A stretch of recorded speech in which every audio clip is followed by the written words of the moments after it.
Good morning, my Watford friends. Thank you so much for all your kindness to me and Penny while we've been having COVID. I'm sorry I can't be with you today, but I'm really grateful for the messages and the offers of help, the suggestions, some of them sensible, like get rest and make sure you hydrate well. Some of them are not so sure about the sensible nature. Bill, your suggestion that I should drink lots of whiskey, not sure what that's got to do with getting over COVID. But there again, it hasn't done you any harm, has it? And considering that you are 164 years old, maybe I should take up whiskey drinking. I've also just realized something else. Offering insults to Bill on a recording means there's no comeback to me. Gives me some ideas. Anyway, we are here not to talk about that, but to talk about Haggai. Last week we looked at Haggai chapter 1 and the challenges to our assumptions as to God's timing, making God our priority, seeking to bring him pleasure and honor, chapter 1 verse 8, being sober about the circumstances of our lives where God might be trying to get our attention, the reassurance of God when we do act in faith that he is with us, and enjoying a restored relationship with God because the people feared the Lord. So the work is now going. The temple is now being rebuilt. There's a gap of time, and now we come to chapter 2. And the first thing we're going to talk about is the call to reflect. The call to reflect. So Haggai speaks to Zerubbabel, to Joshua, to the remnant of the people, and we notice that all parts of the community are addressed. Secular leadership, spiritual leadership, the remnant of the people, everybody's involved, and no group will achieve much for God unless all parts are determined to please God and bring him honor. That's a call for all of us that are listening to this today in the building where we meet together and we come together.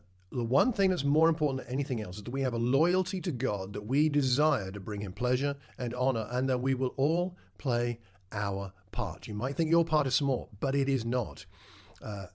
Everybody's part is important. Chris's part is as important as Peter's. Garth's part is just as important as Dan is. Charles' part is just as important as Sarah's. Desmond's part is just as important as Cherry's, and so on. We could go through everybody here.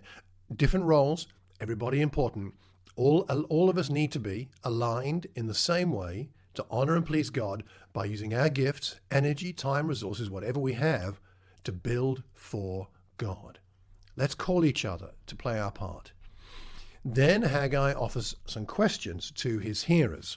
Who of you saw the house in its former glory? How does it look now? Doesn't it seem like, frankly, nothing? Now, we're in 520 BC. The former temple was destroyed in 586 BC, 66 years ago. Some of them were old enough to remember what it was like.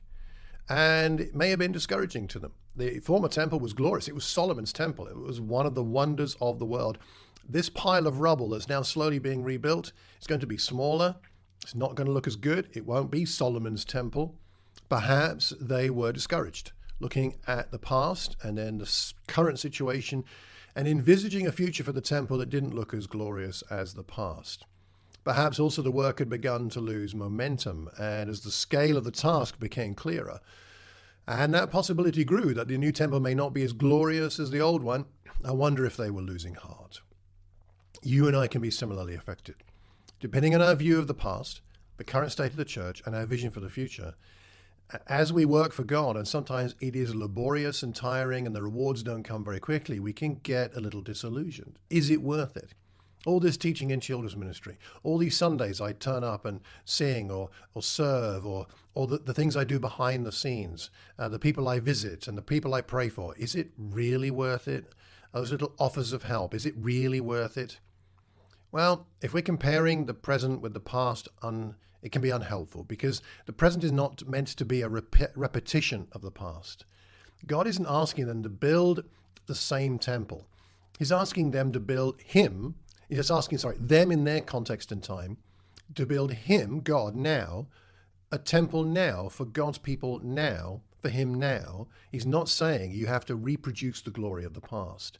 I think it's important for us in the Watford Church of Christ and the West Watford Free Church not to compare the present with the past in the sense of trying to replicate it, but to think about whether what we're doing now is bringing God glory and whether we have a vision for God's glory in the future to be even greater than the past through what he will do, through his Spirit, through us, that will be unique, different from the past.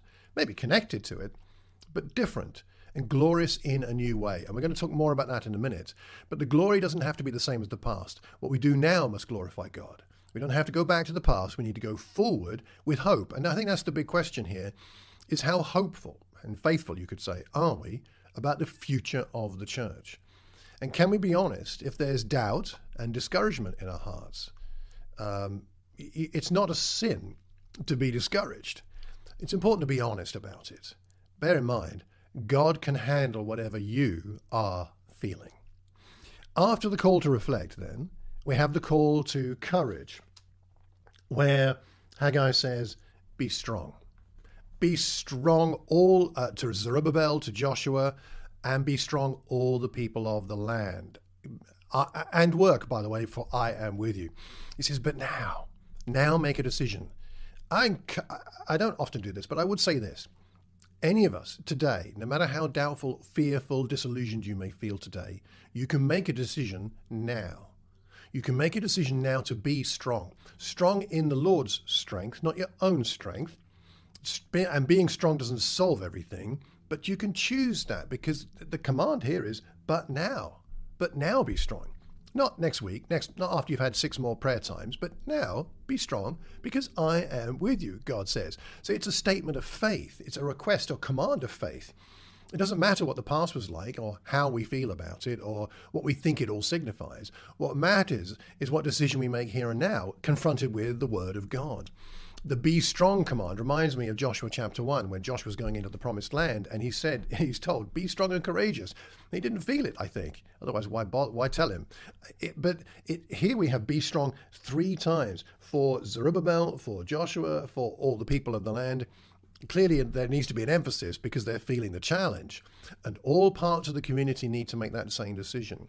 Strength, in that sense, is a decision. It's not the feeling of strength. It's the decision that I will be strong by God's grace. And it also implies that they knew what it would look like to be strong in their context. So if God was to say to you, be strong, what would that mean to you? How would that look? What would it mean to take to heart that challenge from God to, but now be strong?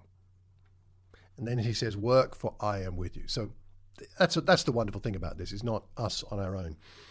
He says, this is what I covenanted with you. My spirit remains among you. Do not fear. There's no need to fear because God's spirit is with us. He remains or abides.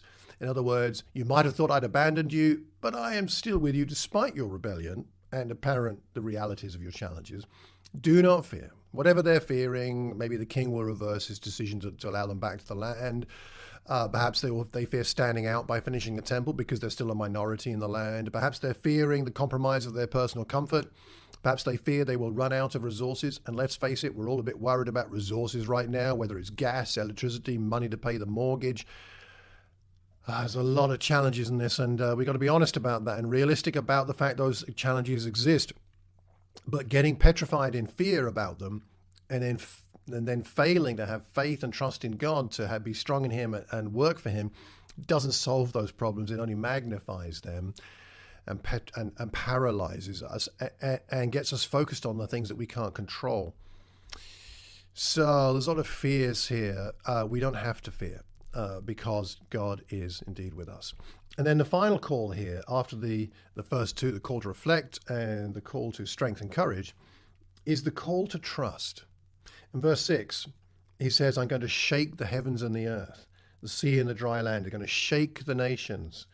I'm going to fill this house with glory. The silver is mine, the gold is mine. The glory, a key verse for the whole book. Verse 9, the glory of this present house, the new one that's not yet finished building, will be greater than the glory of the former house, the world-renowned Solomon's temple. It says the Lord Almighty, and in this place I will grant peace, peace, peace. It's a relationship here that God is dealing with, humans. He's not just about building a temple. It's something wonderful that's coming. There's a messianic element here. I think the desire of the nations will come to fill this house, the treasure of the Gentiles, the inclusion of the Gentiles that we see in the new covenant in our time. God is saying that he'll rearrange the old order of things.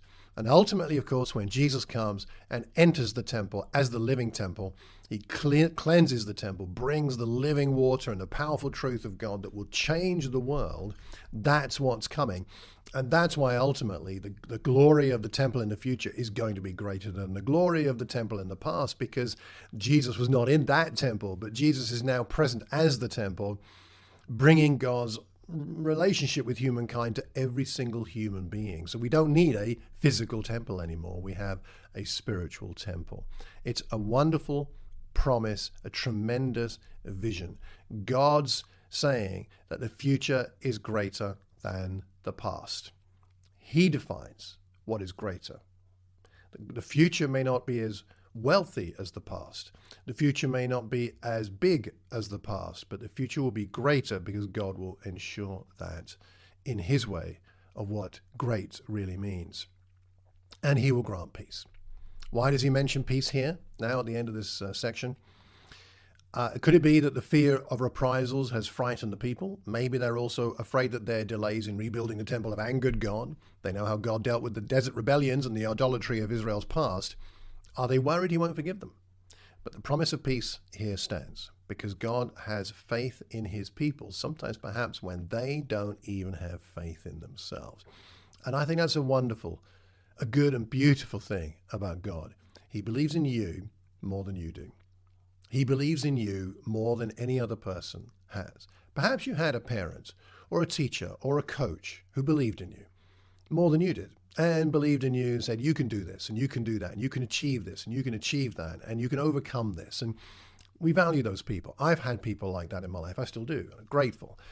But there are some times when even with all that human encouragement, there's just some things you think, no, sorry, I appreciate your desire to help me to believe here, but no.